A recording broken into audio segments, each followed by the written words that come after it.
Good morning, my dear students.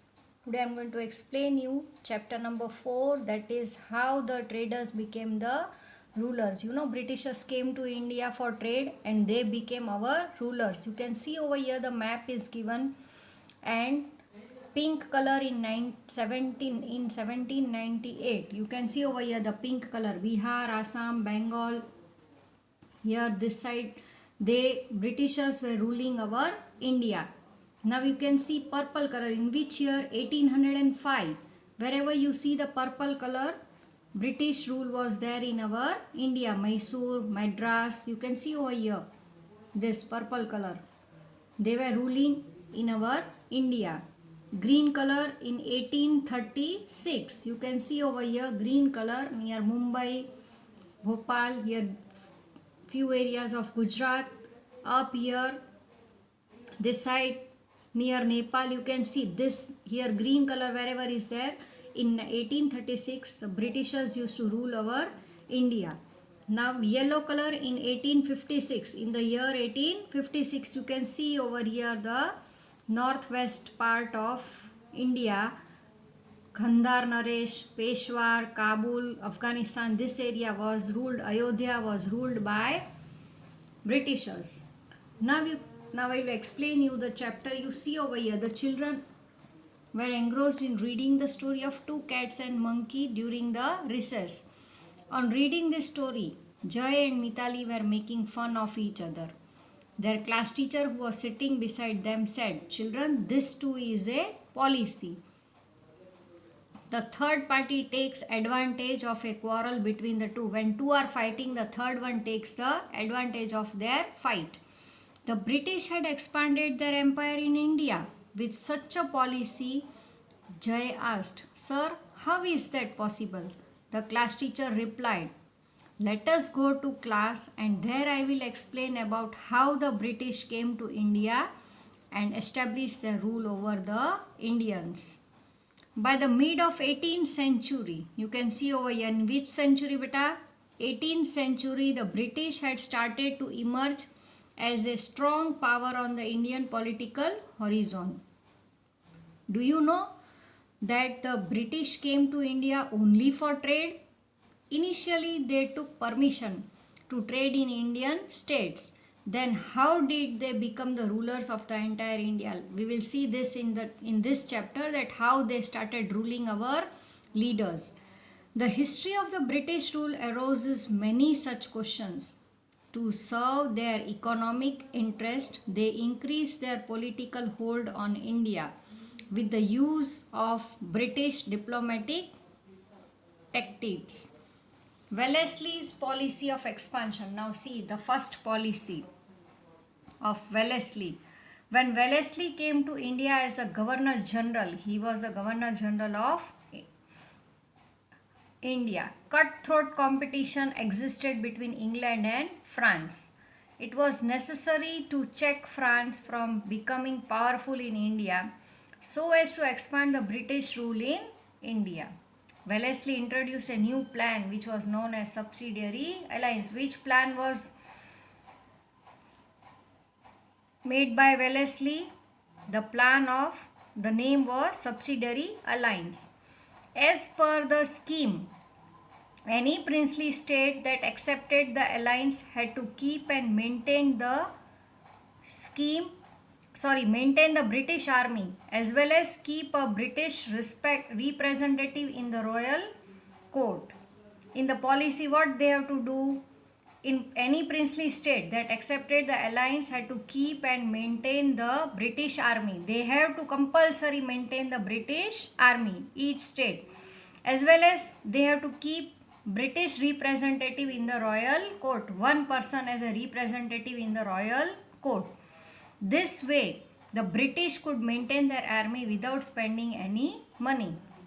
However, the princely states were not allowed to utilize the army at their own will. They were not allowed to keep their own army and their own rules and regulations to be followed by the army. No, compulsory they had to follow the British rule for their army. This system, which made many feel secure in the beginning, made them feel enslaved and threatened. Subsidiary alliance acted like a slow poison. This policy was acting as a slow poison for the princely states of India. The Indian states that became the victims of subsidiary alliance, whoever the state which used to follow this subsidiary alliance policy, first were Hyderabad, Mysore, Ayodhya, Jodhpur, Gaekwads of Baroda, Peshwas of Pune, and Sindhyas of Gwalior. Which states used to use this policy subsidiary alliance? This Hyderabad, Mysore, I gave you the names. These states used to follow this policy. Nizam of Hyderabad was the first victim of Wellesley's subsidiary alliance. Children, please keep in mind, this is very important point. Nizam of Hyderabad was the first victim of Wellesley's subsidiary alliance. Then it was Mysore and Ayodhya. Second states were Mysore and Ayodhya. Tanjore and Karnataka met with the same fate. The British made the Marathas fight among themselves and consequently made them accept the subsidiary alliance. Owing to the losses incurred by the Nizam in his fight with Marathas, he was the first to accept this alliance. Because he had fought with the Marathas, so he thought for security he followed this policy, but he didn't know that what were the drawbacks by adopting this policy, what will be the drawbacks, what problems he has to face after taking this subsidiary alliance policy for his state. Tipu Sultan of Mysore refused to do so. See, who refused to apply this policy? Tipu Sultan of Mysore refused to do so, but after the British victory in the 4th Anglo-Mysore War, Mysore was forced to become a subsidiary state. Maratha chief fought amongst themselves. After the death of Nana Fadnavis, one by one all the Maratha states became the victim of divide and rule policy of the British. You see, slowly, all the Maratha states were the victim of this policy. Which policy? Divide and rule policy of the Britishers. The other states, namely Ayodhya, Gorakhpur, Tanjore, Karnataka, Farrukhabad, also suffered the same fate. In this way, within a span of 7 years, you can see over here how many years? 7 years. Wellesley expanded the company rule and made the British the supreme power in India. You can see over the picture of Lord Wellesley and the battle fought by Wellesley. You can see over here.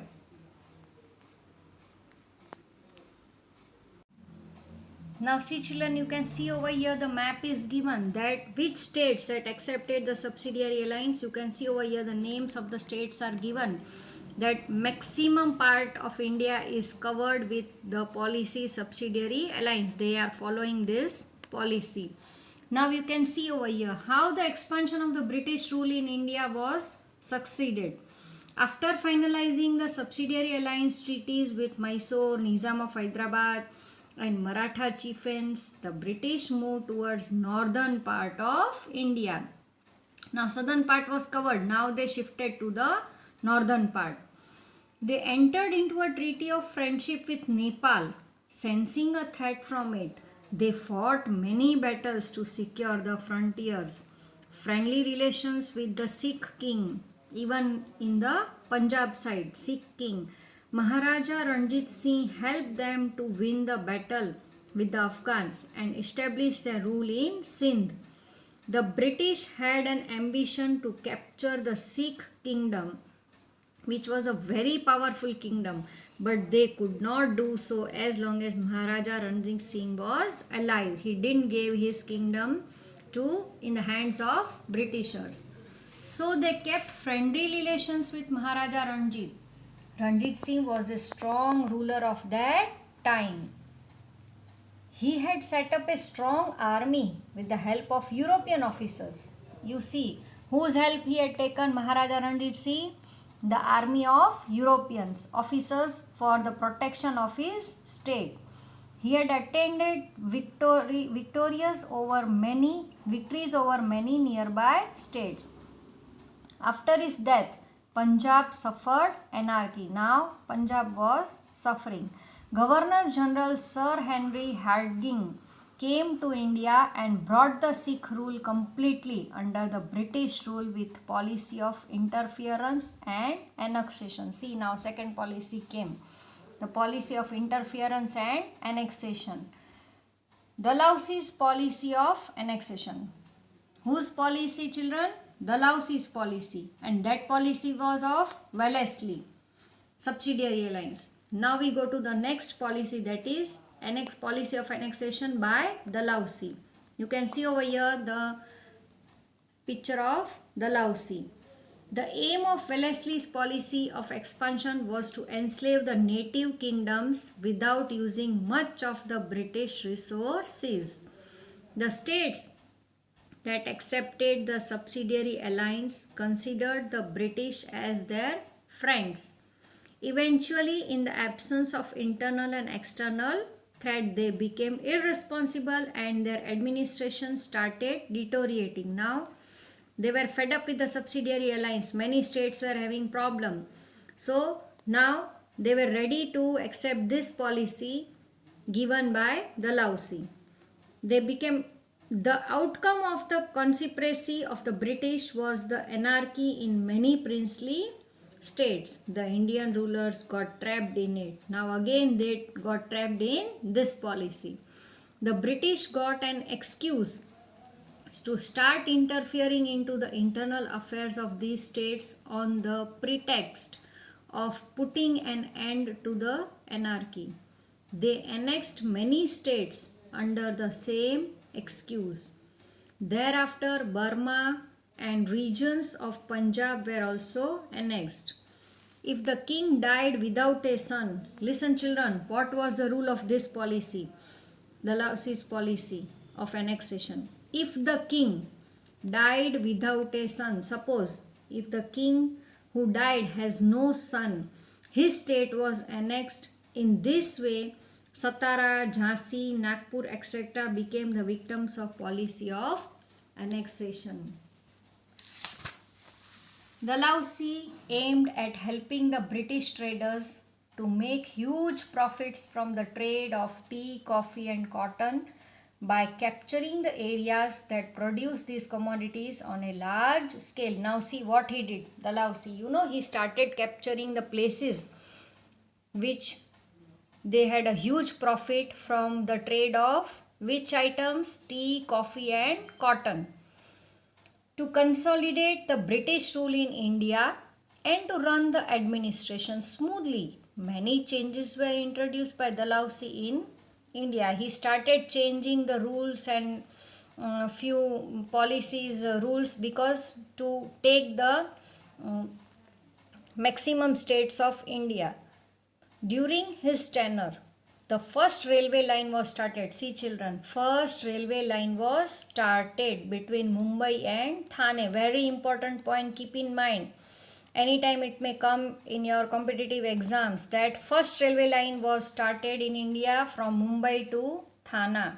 In which year? 1853 CE. The modern postal system, yes, even postal system started in India, and wireless system between India and England too was introduced during his tenure. Three things new he started when Dalhousie was at the post. What he did? First he started railway line. Second, he gave the postal system. And third, he started the wireless system from India to England. He passed laws to ban child marriage. Yes, small children used to get married. So he passed the law to ban this. This rule was banned, that now the small children cannot get married. And advocated widow remarriage. The lady who used to get widow can again remarriage. Before that, once the lady used to get widow, she used to supposed to be a sati. She cannot stay without her husband and she cannot remarry. But he changed the policy and he allowed that yes, the lady who is widow can again remarriage. English education spread in India during this time. The first three universities in India were established in Mumbai, Chennai and Kolkata. In the year 1857, see, very important point, three universities together in India were established. Keep in mind the places Mumbai, Chennai and Kolkata. In which year, children? 1857 CE. Thus, these reformers were basically for the expansion of the British rule and easy in administration. Although Indians benefited later on, no doubt, there was a beneficial for Indians, but he was going on expanding the British rule in India. They had to suffer a lot with the introduction of British reforms. All the rules and regulations were in the favor of British.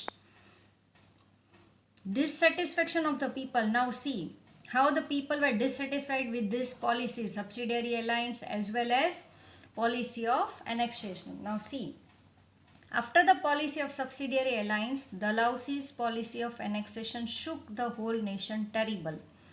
This resulted in the dissatisfaction among the people towards the British. You must have seen the film Kranti and Mangal Pandey. If you have not seen, then try and see these movies. You will come to know that exactly how the people are suffering during that period of time.